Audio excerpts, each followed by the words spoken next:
আমাদের যাত্রাটা শুরু হয়েছিল বান্দরবনের ট্যুরের মধ্য দিয়ে। দেখতে দেখতে তৃতীয় দিন হয়ে গেল।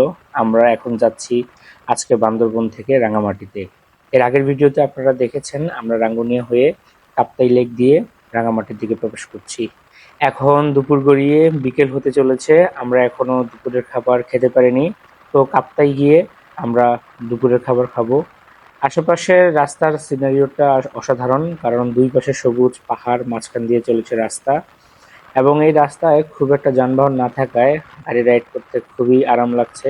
যদিও রোদের প্রচণ্ড প্রখরতা, আজকে চৈত্র সংক্রান্তির দিন, তারপরেও আমাদের গায়ে খুব একটা গরম লাগছে না, কারণ আমরা চলন্ত গাড়িতেই আছি। মোটামুটি গাড়ির স্পিড ইন অ্যান অ্যাভারেজে 60 to 70 এভাবেই চালাচ্ছি গাড়ি।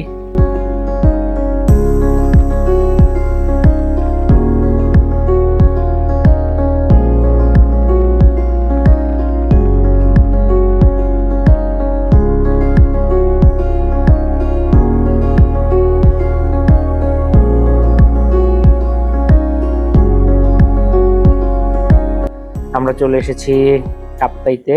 তো এখানে কিছু ছবি তুলবো, তারপরে আমরা কাপ্তাই ধাবাতে দুপুরের খাবার খাবো। আমার সামনে কাপ্তাই লেক এবং লেকের পাশে একটি রেস্টুরেন্ট। সেই রেস্টুরেন্টে আমরা খেতে বসেছি। এখন বাজে দুপুর 3টার কাছাকাছি। রাঙামাটি যাওয়ার পথে আমরা দুপুরের ব্রেক দিয়েছি। সবাই এখানে বসে আছে, দুপুরের খাবারের জন্য সবাই অপেক্ষা করছে। আজকে যেহেতু বন্ধের দিন, অনেক ভিড়। আমাদের খাবার টেবিলে খাবার চলে আসছে, আরো আসতেছে। এখানে মাছ ভর্তা, আলুর ভর্তা, মুরগির মাংস, এটা কি চাপা চাপা শুটকি, চাপিলা ফ্রাই, এই একটা কাতল মাছ আনো, দেখি কি অবস্থা। প্রিয় বন্ধুরা, কাপ্তাইতে এই রেস্টুরেন্টেতে খাওয়া দাওয়ার শেষে আমরা এখন বেরিয়ে পড়ছি। তো অনেকক্ষণ সময় এখানে ব্যয় করেছি। এখন আমরা যাচ্ছি রাঙামাটিতে। আসাম বস্তি রাস্তা দিয়ে আমরা রাঙামাটির দিকে যাব।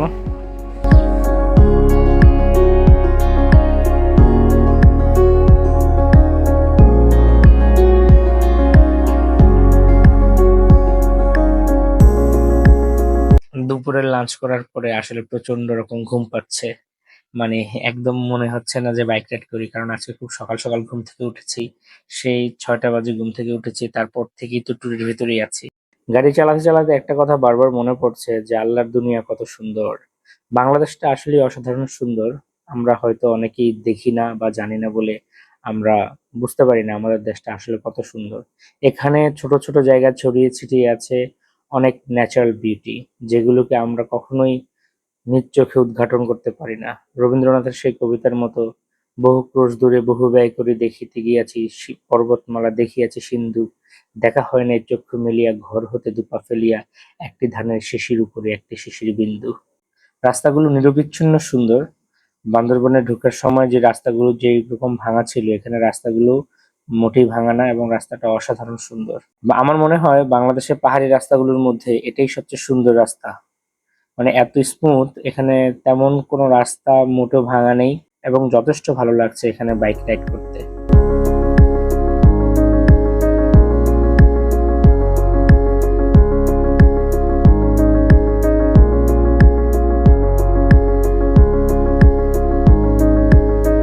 এই যে লেকের দুপাশের অসাধারণ দৃশ্য, পুরো লেকটি যেন একটি সমুদ্রের মতো, আর এই সমুদ্রের এক পাশ দিয়ে বয়ে চলেছে রাস্তা।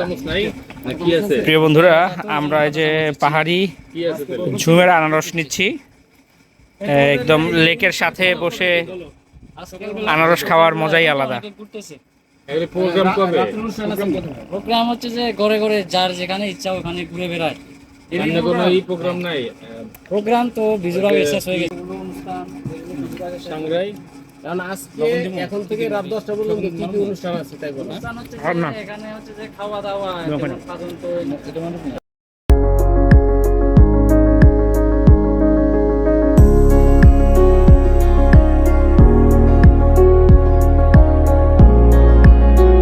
লেক, সবুজ আর পাহাড় মিলে যেন রাঙামাটি এক অনন্য সুন্দর জায়গা।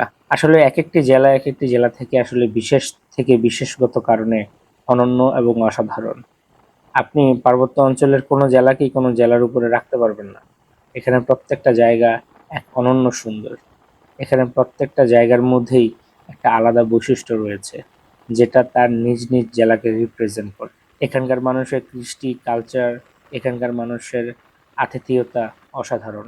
যেই রেস্টুরেন্টে একটু আগে আমরা পাহাড়ি আনারস খেলাম, সেই রেস্টুরেন্টের মালিকের বাসায় আজকে রাত্রে আমাদের চৈত্র সংক্রান্তির নেমন্ত্রণ। তো সেই ভিডিওটা আপনাদেরকে দেখাবো। প্রিয় বন্ধুরা, আমরা এখন চলে এসেছি রাঙামাটির ঝুলন্ত ব্রিজের কাছাকাছি। তো এখন বিকেল গড়িয়ে সন্ধ্যার ঠিক আগ মুহূর্ত। তো আমরা এখানে কিছুটা সময় থেকে তারপরে হচ্ছে আমরা রাঙামাটি শহরের দিকে চলে যাব। ওইখানে গিয়ে আমরা একটি হোটেলে রুম বুক করব। তারপরে আমরা শহরটা একটু ঘুরে দেখব। তো চলুন ভিতরে প্রবেশ করা যাক। বন্ধুরা, একদম বিকেল হয়ে গিয়েছে। আমরা এখন আসছি কাপ্তাই লেকের উপর নির্মিত ঝুলন্ত ব্রিজের কাছে। আমরা এখন আনারস কিনবো এখান থেকে। এই ঝুলন্ত ব্রিজের নিচে এখানে আনারস বিক্রি করে নৌকাতে করে, পাহাড়ি আনারস, খুবই সুস্বাদু, খুবই মিষ্টি। আমরা সেই আনারস এখন কিনবো। ভাই, কি অবস্থা? আনারস আছে কি কি? হ্যাঁ, আছে কি কি ভাই? পেঁপে নেন, পেঁপে নেন, আনারস নেন, 4 পিস আনারস নেন। কত করে বিক্রি করবো বলেন? এদিকে দেখে আমরা খাই। এই আমরা আনারস খাওয়ার জন্য কাপ্তাই লেকের নিচে বসে আছি, ঝুলন্ত ব্রিজের নিচে। কোনটা বেশি বড় হয়ে যাবে? তো বেশি বড় হয়ে যাবে না? কত করে কেজি আপনার এখানে? এই কি 120 করে কেজি? 219 টাকা আছে, 210 টাকা দেন। না, এটা বড় হয়ে যাবো। একটু ছোট দেখে দিতে হবে, বেশি লোড হয়ে যাবে। কই কাটে দেন।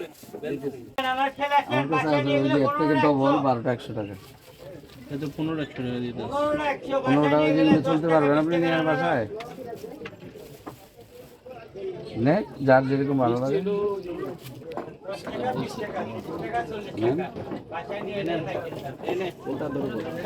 এই মুহূর্তে পেঁপে নিচ্ছে আমার বন্ধু। এই বিচি কি করবো? বিচি এলে দেখ। দোস্ত বিজি পকেটে রাখো, বিচি দিয়ে নিয়ে দিও। পেঁপে বিচি খাওয়া ভালো তো। গাছ লাগাও, সামনে বছর এসে বেচে দিও এনে।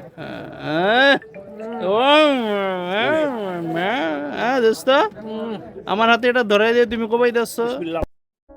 মাঝে মাঝে ভাবি তুমি এলে হব সুখী, মাঝে মাঝে ভাবি একলা থাকাই সুখ, দুঃখ ভাবতে কে চায় প্রিয়তমা, যেন ভাবনায় এক মনের অসুখ, যেন ভাবনায় এক মনের অসুখ। সবাই খোঁজে একটা প্রিয় ঠিকানা, যেই ঠিকানার নিশানা নেই কোথাও।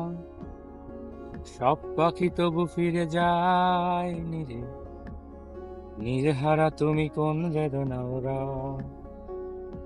নির্হারা তুমি কোন বেদনা ওরা। প্রিয় বন্ধুরা, আমরা আজকে অবস্থান করছি রাঙামাটিতে। রাঙামাটি যে জায়গাটির নাম, সেটির নাম হচ্ছে বনরূপা।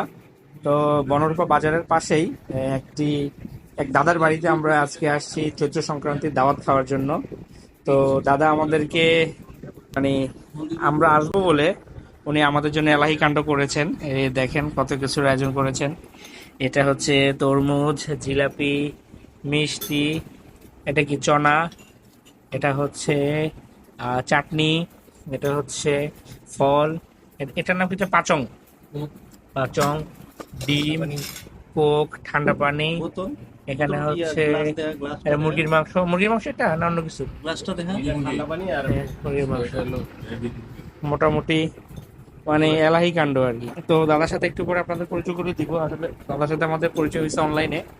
তো ওই যে দাদা চলে আসছে।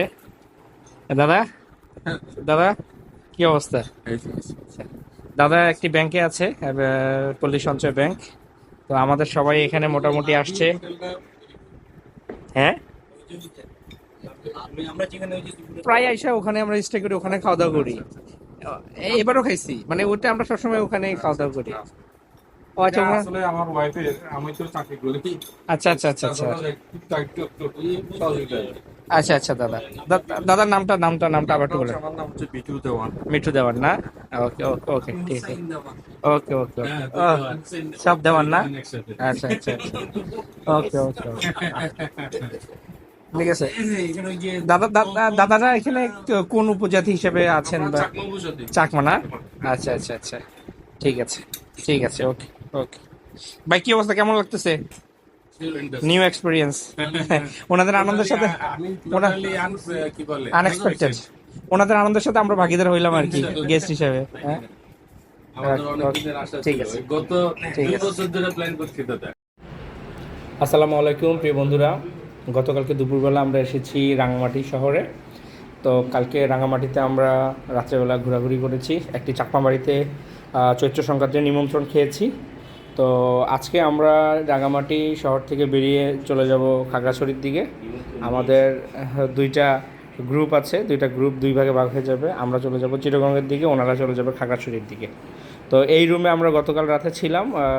রুমটা মোটামুটি বেশ বড় এবং শহরের মধ্যেই। তো রুমের চারপাশে হচ্ছে লেক, আপনাদের যদি দেখাই, মোটামুটি এই যে এই পাশে লেক। রাত্রেবেলা প্রচণ্ড ঠান্ডা বাতাস ছিল এবং আমরা ঘুমিয়ে সেই মজা পেয়েছি। এবং রাত্রেবেলা এক পর্যায়ে শীতে ধরে গেছে। বিশাল বড় রুম, আমাদের 3টা বেড, 6 জন থাকার মতো, কিন্তু আমরা 4 জন থেকেছি। রুমের ভাড়া নিয়েছে 1800 টাকার মতো। যাই হোক, এই হচ্ছে আমরা এখন যাব হচ্ছে পলেল পার্ক ঘুরবো রাঙামাটির, তারপরে ঘুরে সেখান থেকে আমরা চিটাগংয়ের দিকে চলে যাব। তো প্রিয় বন্ধুরা, চলুন যেতে যেতে আরও কথা হবে।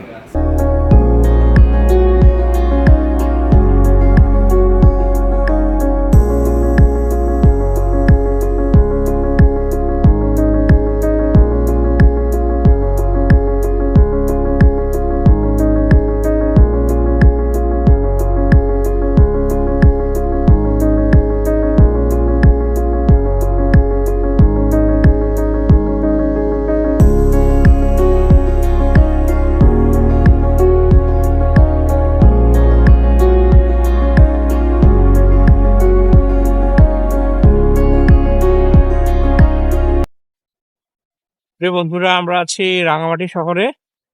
এখন আমরা রাঙামাটি শহরের একটি বৈশাখী উৎসব হচ্ছে, সেখানে যাচ্ছি। তারপর সেখান থেকে আমরা পলেল পার্ক যাব। আমাদের সাথে যে 2 জন ছিল ওরা এখন চলে যাবে খাগড়াছড়ি, কিন্তু আমরা খাগড়াছড়ি যাচ্ছি না আজকে। আমাদের হঠাৎ করে প্ল্যান পরিবর্তন হয়েছে, আমাকে চট্টগ্রাম যেতে হবে। যার কারণে আমি এখান থেকে কাজ সেরে চট্টগ্রামের উদ্দেশ্যে রওনা দিব। রাঙামাটি এটা আমার দ্বিতীয়বার আসা। আমি প্রথম যখন এসেছিলাম 2013 সালে, তখন রাঙামাটি এরকম ছিল না, এত ঘনবসতি বা এত মানুষজন ছিল না, খুব কম ছিল। কিন্তু এখন শহরের দিকে অনেক বেশি মানুষ, অনেক যানবাহন বেড়ে গেছে। দিনকে দিন এটা অনেক বেশি কোলাহলে পরিণত হয়েছে, আগে এরকম ছিল না। রাঙামাটির একটি সুন্দর দৃশ্য, সেটা হচ্ছে চারিদিকে লেক দ্বারা বেষ্টিত, কাপ্তাই লেক। মানে এর অর্ধেক অঞ্চল ভূমি আর অর্ধেক অঞ্চল হচ্ছে লেক, বিশাল বড় লেক কাপ্তাই লেক। এবং কাপ্তাই লেকের প্রাণপ্রাচুর্য দিয়ে এখানকার মানুষ তাদের জীবিকা নির্বাহ করে। এভাবেই তারা চলছে দিনের পর দিন, বছরের পর বছর। কারণ এখানে বড় ধরনের কোনো ইন্ডাস্ট্রি এস্টাবলিশ হয় নাই। যারা এখানে আছে তারা হয়তো কেউ জবের জন্য আছে, কেউ ব্যবসা, কিন্তু ওই অর্থ এস্টাবলিশমেন্ট ইন্ডাস্ট্রি এখানে নাই। তবে এইসব জায়গাগুলোতে ট্যুরিজম হইতে পারতো সবচেয়ে ভালো ব্যবসায়িক একটি ব্যবস্থাপনা, কিন্তু কিন্তু কেন যেন আমরা, আমাদের অনেক রিসোর্স থাকার পরেও আমরা কেন যেন এই দিক থেকে অনেক পিছিয়ে আছি। মানে আমরা ঠিক মতো আমাদের সেই বিষয়গুলো ইউজ করতে পারছি না।